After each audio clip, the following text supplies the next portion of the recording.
అప్పుల బాధలు వెంటాడుతున్నాయా? అయితే 6 JVR వారి జాతిరత్నాలు ధరించండి. నమస్తే, వెల్కమ్ టు మనం టీవీ. వైఎస్ అనిల్ రెడ్డి ప్రస్తుతం ఈ పేరు గురించే చర్చ ఎక్కువ జరుగుతోంది. మద్యం కుంభకోణానికి సంబంధించి సిట్టు చాలా వేగంగా, బలంగా, లోతుగా విచారణ చేస్తుంటే కొన్ని భయంకరమైనటువంటి వాస్తవాలు బయటకు వస్తున్నాయి. ఇంకా ఇంతకుముందు ఎప్పుడూ రాని కొన్ని పేర్లు కూడా బయటకు వస్తూ ఉన్నాయి. వైఎస్ అనిల్ రెడ్డికి సంబంధించి పెద్ద ఎత్తున ప్రస్తుతం చర్చ జరుగుతోంది. ఈ అనిల్ రెడ్డి ఎవరు? జగన్మోహన్ రెడ్డి గారికి స్వయాన సోదరుడు. ఈ అనిల్ రెడ్డి చెన్నైలో ఉంటాడు. ఇప్పుడు ఈ మద్యం స్కామ్కి సంబంధించి ఈయన పేరు బయటకు రావడానికి, ఎందుకంటే సిట్ అధికారులు ఇన్వెస్టిగేట్ చేస్తూ ఉంటే కొన్ని ముఖ్యమైన విషయాలు బయటకు వచ్చాయి. ఏదైతే మద్యం కంపెనీల నుంచి, మద్యం సరఫరా కంపెనీలు, తయారీ కంపెనీల నుంచి ముడుపులు తీసుకున్నారు కదా, నెలకి 50 నుంచి 60 కోట్ల రూపాయలు ముడుపులు తీసుకోవటం, ఇందులో కేసులో ప్రధానంగా ఉన్నటువంటి A1 రాజకేశ్వర రెడ్డి ఆ ముడుపులన్నీ వసూలు చేసి వీళ్ళకి అప్పగించడం. ఎవరు? ఈ జగన్మోహన్ రెడ్డికి సోదరుడు అనిల్ రెడ్డికి, అలాగే ధనంజయ రెడ్డికి, గోవిందప్ప బాలాజీ, కృష్ణమోహన్ రెడ్డి, విజయసాయిరెడ్డి, మిథున్ రెడ్డి, ఇలాంటి కీ మెంబర్స్ ఉన్నారు కదా, వీళ్ళకి ఇస్తూ ఉన్నారు. ఇందులో ఈ కీ మెంబర్స్లో ఇప్పుడు వైఎస్ అనిల్ రెడ్డి కూడా. అనిల్ రెడ్డి అంటే ఆయన జగన్మోహన్ రెడ్డి గారి పెదనాన్న జార్జి రెడ్డి ఉన్నాడు, వారి రెండో కుమారుడు అనమాట ఈ అనిల్ రెడ్డి.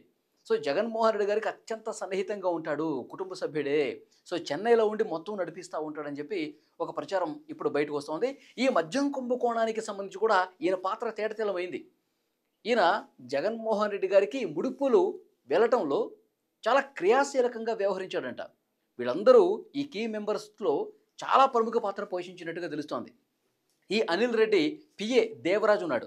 ఈ దేవరాజుని 3 రోజులుగా విచారిస్తూ ఉన్నారు పోలీసులు.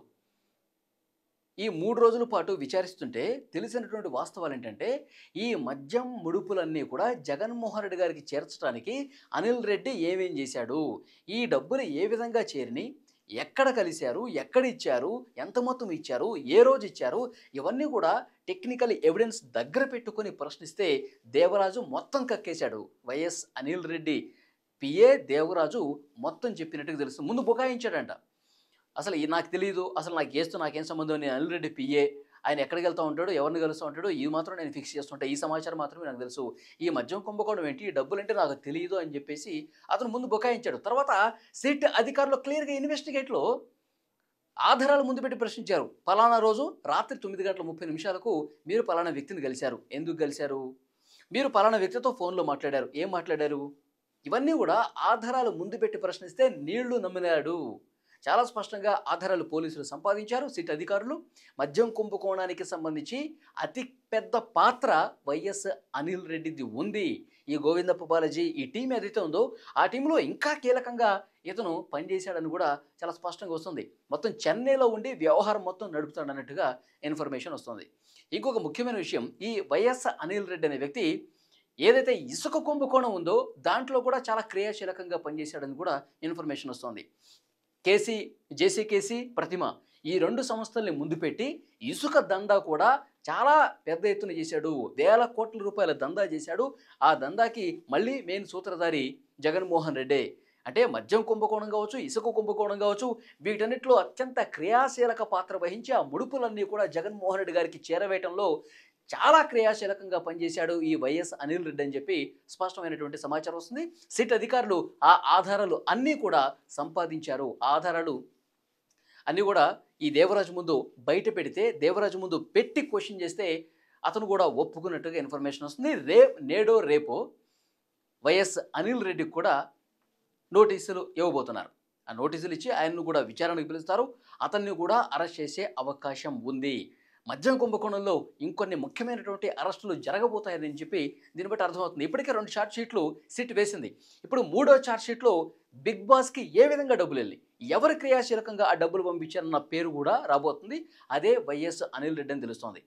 అంటే ఇక్కడ ఇంకొక ముఖ్యమైన విషయం, ఎంత లోతుగా ఎంత వేగంగా సిట్ విచారణ జరుగుతుందంటే, చెవిరెడ్డి భాస్కర్ రెడ్డి కుమారుడు మోహిత్ రెడ్డిని, వాళ్ళ కుటుంబ సభ్యుల్ని మొన్న 2 రోజుల పాటు వాళ్ళ ఇల్లు కార్యాలయాల్లో సోదాలు చేసినప్పుడు కొన్ని కీలకమైన డాక్యుమెంట్స్ వచ్చాయి. అంటే వీళ్ళు ఏ విధంగా షెల్ కంపెనీలు ఏర్పాటు చేశారు, అంటే ఊరు పేరు లేని కంపెనీలు తయారు చేసి, అంటే కేవలం పేపర్లు మాత్రమే పరిమితం అవుతాయి, కంపెనీలు ఎక్కడ ఉండవు. ఆ కంపెనీలో అడ్రస్ ఏమి ఇచ్చారు, వాళ్ళ ఇళ్ళకే ఇచ్చారు.